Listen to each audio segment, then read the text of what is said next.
Hello, I'm Burton Klein here on CCP TV, the educational channel of Community College of Philadelphia. And today, wonderful viewers, we're going to have a lecture on what one can do to really enhance one's novel reading. Oh, I know we enjoy novels, but what kind of delineations of what we do when we're reading can be done to help us even enhance the novel? I'm going to read something to you, if I may. And the thing I'm going to read deals with a simple word, music. Bear with me, please. Music is wonderful. Music helps me get through the day. Music is something that I play about 5 hours per day. I really like all types of music. I like female singers, male singers, children who sing, senior citizens who sing. It does not matter. But music does something to help something you heard about in an earlier lecture, stress levels of people. I hope that I continue to listen to music 4 or 5 hours a day for the rest of my life. And now I'm going to do something. You'll notice I haven't turned the page at all. I'm going to hold up this book because there's nothing written on that page. There's nothing written on any page in this book. What am I getting to? What's this about? As you heard in the previous lecture, it all ties in. Please bear with me. We're here today to discuss how one can enhance novel reading. And how do I know about that? How do I know about novel reading? Well, I had the pleasure to teach a course in that at another school a while back. But there was an interview on television. The interviewer was James Lipton, an author, an actor, a writer. And James Lipton, some 6 years ago, interviewed the author E.L. Doctorow, D-O-C-T-O-R-O-W, E.L. Doctorow. And E.L. Doctorow, ladies and gentlemen, wrote the following books: Waterworks, World's Fair, The March, City of God, Book of Daniel, Homer and Langley, and he wrote something else called Ragtime. He wrote Ragtime in 1972, but how did it come about that he wrote Ragtime? Edgar Lawrence Doctorow, by the way, named after Edgar Allan Poe. I have something here which documents how he happened to write Ragtime. When his wife wanted him to be more prolific in writing, she didn't call him Edgar, she called him E.L. And as this will attest, E.L. Doctorow was in his den in New Rochelle, New York, where he lived. And his wife came into the den on this particular day, and she said, E.L., you know, we have a kid who goes to Brown. We have a kid who goes to Dartmouth. They should have each gone to Community College of Philadelphia first, I realize. And you know you haven't written a book in a long time. What's the matter, E.L.? You slipping, big guy? She didn't say those words. I'm exaggerating, am I not? But this will document that in his New Rochelle home, his wife did indeed come into the room and say, you haven't written in a while. Well, E.L. did something. You see, I held up a blank book here and made like I was reading about music. It all ties in. E.L. Doctorow was looking at the wall in his den, staring at it. And a wall, ladies and gentlemen, viewers, meant plaster. And plaster meant that there had to be a company to manufacture the plaster. And if the plaster was manufactured, indeed it meant that there had to be people working for the company. And when you work, it's long hours. You put in your day, you have lunchtime, etc. But there are stresses, are there not, in any type of job? Wait a minute, it came to Yale doctoral. I'm looking at a wall. This wall that means plaster. This wall that means workers. This wall that means a company. But workers have to have leisure. Yes, they do. And if they have to have leisure, much of leisure deals with music. My goodness, he said, I'm going to write something about music. I'm going to write something about unsyncopated music. Music that it might be just off the top of the head type of music. The music he wrote about, he called ragtime, one word, R-A-G-T-I-M-E. It was the start of jazz, was ragtime, when it was first played in the 1910s and 1920s. So he wrote about ragtime. And ragtime became not only a marvelous book, adding to the aforementioned ones that I stated, but it became a Broadway show. And it was called by the Philadelphia Inquirer, Washington Post, Boston Globe, New York Times, the best all-round show of all time for pathos, for acting, for music. It starred Audrey McDonald, Brian Stokes Mitchell, but the book was written by E.L. Doctorow. So Doctorow, after looking at the wall and coming up with the word ragtime, he then told James Lipton in the interview 5 years ago, 6 years ago, that doesn't matter, does it, when the interview was, what one should do to enjoy a novel, what one should do to sit back and, my goodness, I realize the author is doing this or that. I'm not just reading it and enjoying it, I'm understanding why the author did that particular thing. So E.L. Doctorow, the wonderful writer, talks about those things with James Lipton. And he talks about something called foreshadowing and inference. And they're very close, foreshadowing and inference. Let me give you an example, if I may. May I? Thank you. Let us say that Billy and Mary are in the third grade classroom, third year classroom, third grade classroom, whatever. And Billy is looking over at the young lady sitting next to him in the classroom. Is Billy looking over there because he has a fancy for that lovely young lady, even as early as the third grade? Is he looking over there because he wants to, if you'll excuse me, something one shouldn't do, copy from her paper because his mind has gone blank? That's maybe foreshadowing, telling something about Billy as he goes later on in the story, as he grows up to adolescence and early maturity and senior citizen, if the author chooses to carry out like that. Now, what about inference? It's close to foreshadowing. Some people confuse them. I confuse them sometimes. But what is inference? Inference is that, well, he's looking over there at her and he really, gosh, he doesn't care what's on her paper. He sort of kind of likes her, even though he's in third grade, third year, whatever they call it. Inference and foreshadowing. And this can become part of the plot for later on in the story. Let us say we're now in Munich, Germany, 24 years later, which makes this young man that we saw in the classroom in third grade something like 32 years old. And he's running to catch a plane in the Munich airport.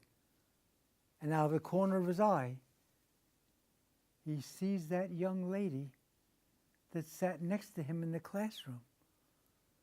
But he doesn't have time to talk to her. And he says, catch ya, Mary, or whatever her name was at the time, I forget already. Catch ya, see ya, we'll do lunch. But now look at the foreshadowing and look at the inference coming into play. Is he the type of person that's always on the run, that he didn't have the time to stop to talk to her, but Is he the type of person that, well, was he cheating when he was looking over there? Was he really inferentially looking at her because he liked her? But the fact that he has coattails flying in the airport, and what he says, let's do lunch, or I'll get in touch with you. As he got older in the story, maybe that foreshadowing earlier was true. Maybe there was a little bit of slippery in with this character. You know what Dr. O told James Lipton regarding things to involve the reader? You'll get the idea in a second. Here we go. John Fitzgerald Kennedy, November 22nd, 1963. Twin Towers, September 11th, 2001. Newtown, Connecticut, just recently. If a writer involves different kind of disasters at the site, S-I-T-E, with a name, it envelops the reader. Gosh, I knew where I was September 1st, 2011. Yes, I know what was happening when Challenger went down. I know what happened when John F. Kennedy was shot. I know where I was that day. I was in the Acme, and I heard about it at that moment. It envelops the reader, does it not? And James Lipton told Dr. O he understands that. Because in the books that James Lipton also had written, he said to E.L. Dr. O, he used the various atrocities to envelop the reader. William James passed away in 1910. William James was the son of Henry James. He was a psychologist and a philosopher, not a writer per se. But William James, for want of a better term, invented stream of consciousness writing. And stream of consciousness writing is when the writer, E.L. Dr. O told James Lipton, puts the thoughts of a person, thoughts of a person who is a character in the book, puts those thoughts into writing. That stream of consciousness writing. And it's closely related, is it not, to dialogue and narration. Narration is when you're telling what the weather is like outside. Now, Dr. O was never plain. He would not say it was raining hard that day. He would say something like, the pellets pierced my skin. The wind lifted my collar on its own. Writing about the weather. That's narration. And dialogue, James Michener, wonderful about dialogue. Two people talking in a story. Dr. O doesn't have much dialogue in his books.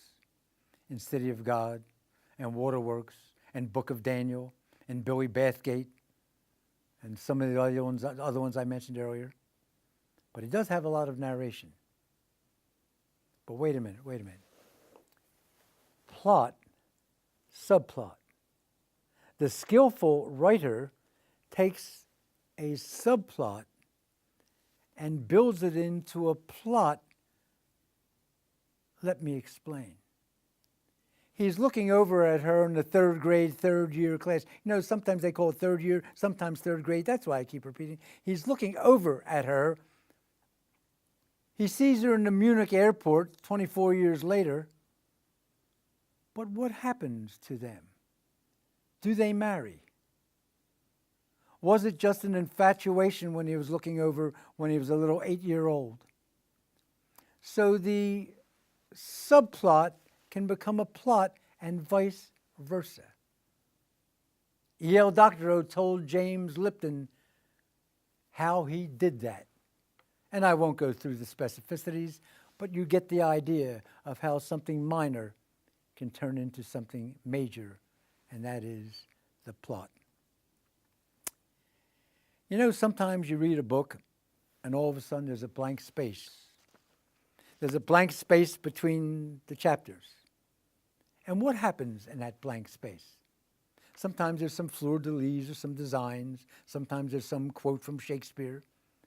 But when there's a blank space, writers call that, Dr. O told James Lipton on this television program 4, 5, 6 years ago. It doesn't matter when it was, does it? Oh, I said that before. When one sees a space, that usually means a change of scenery. It goes from the rain pelting, walking down Fifth Avenue in New York, all of a sudden to a soccer match in Buenos Aires. Eva Perón, Don't Cry for Me, Argentina. So when one sees a space between, on a page, it can be this thing called floating, changing the scene completely. You know, we mentioned sometimes, and I mentioned in a previous lecture, Les Miserables, the Broadway show, and now it's the current rage as a movie. Some of you may have seen each. Each was wonderful in its own right. But Les Miserables, which was a dark show, was it not? A serious show about revolution. But did it not have its humor with Thénardier and Thénardier's wife? Don't yell at me now. You'll remember. Master of the house. Two characters who look crazy, were crazy. Humor has to be in every novel, said Mr. Dr. O to Mr. James Lipton. Maybe a little of the satire that Aristophanes once had when he wrote a play called Lysistrata, well before the birth of Christ. Folks, there's something called style. Something called style. And when you become a writer like Azar Nafisi, and of course E.L. Doctorow, this novel is Azar Nafisi's novel, Reading Lolita in Tehran. Azar Nafisi, Ivy League, brilliant, lovely, classy, still writing. This was number 1 on the bestseller list some years back. But in style, a person like Azar Nafisi, a person like E.L. Doctorow, said E.L. Doctorow, you don't always have to use good grammar. You don't always have to use proper punctuation. You can say hey and ain't and gotcha. That's part of style. And Azar Nafisi, in all of her excellence, certainly had style. Folks, the formation of a character. You know in psychology classes here at community college and elsewhere, the infantile stage, the adolescent stage, the early maturity stage, the old age stage. Some authors do not carry through every person in all the stages of life. Some drop the character at just the early age stage. Maybe in 3rd grade, you don't come back to them to form more of a plot in the Munich airport. That's part of the skill of writing. And I left out, I think, one stage. It's infantile, early childhood, adolescent, early maturity, old age. A writer does not have to go through each stage of each character. If one does that, it could become rather tedious, could it not? But then something called deduction and induction. The logic of Aristotle, you know, in his premises. People who study hard are brilliant. Mary studied hard. Mary is brilliant. Major premise, minor premise, conclusion. That's called deductive reasoning. But let us say a student at Community College of Philadelphia came home once to his family and said, you know, it's funny. All those teachers at community college wear college sweatshirts. One of my teachers today was wearing Community College of Philadelphia. Another was wearing Duke. Another was wearing Michigan State. And the child says to the family, every college professor in that school wears college sweatshirts. That's inductive reasoning. That's not perfect reasoning. It's called inductive reasoning. If it were deductive reasoning, that student would go to every teacher's classroom that day, all day long, from when it opens in the morning, 8 o'clock classes, to when it closes at night, 10 o'clock classes, to see if every teacher's wearing a collared sweatshirt. Then that's deductive reasoning. I want to read you 2 quotes from E.L. Doctorow. The one you know already ad nauseum, interviewed by James Lipton. Doctorow said that writing, that you're in a fog. You don't know where you're going until you're done with the story. In other words, just like reading the word music and nothing appeared in the book, Doctorow said you just keep going and you make something happen. It's like coming out of a fog. His second thing that he said related to that, and in the same vein, you start something and you don't know where it's going at all. But to use the term again, you just keep going. But one other thing that Doctorow, E.L. Doctorow, wasn't prolific. His wife says, E.L., one's going to Brown, one's going to Dartmouth. You better write, baby. He looked at the wall, took the one word. Oh, we've done that before, haven't we? But E.L. Doctorow is a master at doing this. And you've seen it sometimes in novels. And it also is part of floating, where you see a blank place in between pages. Sometimes a novel starts at the end. Yes, it does. Sometimes a novel starts in the middle. Yes, it does. Sometimes a novel starts in the beginning and switches to the end and then goes to the middle. All done skillfully by writers like E.L. Doctorow. Folks, if you want to become a writer, if you want to dazzle, I'm going to suggest you practice something. I'm going to take this blank book here again, and each of you can do this. Yes, you can. It is blank. Trust me, there's nothing on any page if you were to look. And I am not seeking that aforementioned word of the previous lecture, stroking. I'm going to open the book to any page and make believe that I am reading. But I'm going to do something else.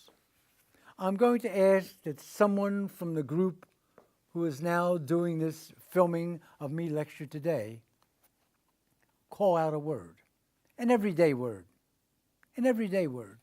I'm going to open to a blank page and make believe I am now telling the story regarding that word. And this is what I am suggesting, and this is what Doctorow told Lipton. Do the same thing if you're a young student. Do the same thing if you want to learn how to write. Have someone call out a word. Open a dictionary, put your finger on a word, and start writing about it or talking about it without having any preparation. So what I'm going to do is, nothing here. I'm going to make believe that there's a word on this page. And I'm going to do what Doctorow said. Going in a fog, not knowing where I'm going in the storm, and make something happen with it. The word is war. Now I shall make believe I am reading about war. Why? The question ad infinitum, the question of all time. Why must there be war? Why must people disagree? Why cannot everyone in the world be friendly? Why, one might say? Because everyone comes from different values. Everyone has different feelings, religious feelings, happy feelings, sad feelings. Some people have been dealt a bad blow in life. Some people have lost a loved one. Like so, some countries perhaps have been dealt a bad blow in life. Economically, they've been frozen out by those about them or by the world. What is created? Too many times. W-A-R. War. So that's what Dr. O said to do. And of course, obviously, your speaker today on community college television is not a Dr. O. But I hope I've given you some things that will help to enhance your novel reading, that will help you to enjoy more. You can see when there's the inference and the floating, when there is the foreshadowing, when the writer is going off in a fog. But again, it all ties in. Thank you so much for being with us today on Community College Television. This is Burton Klein saying goodbye. Thank you for joining us. See you next time. Bye-bye.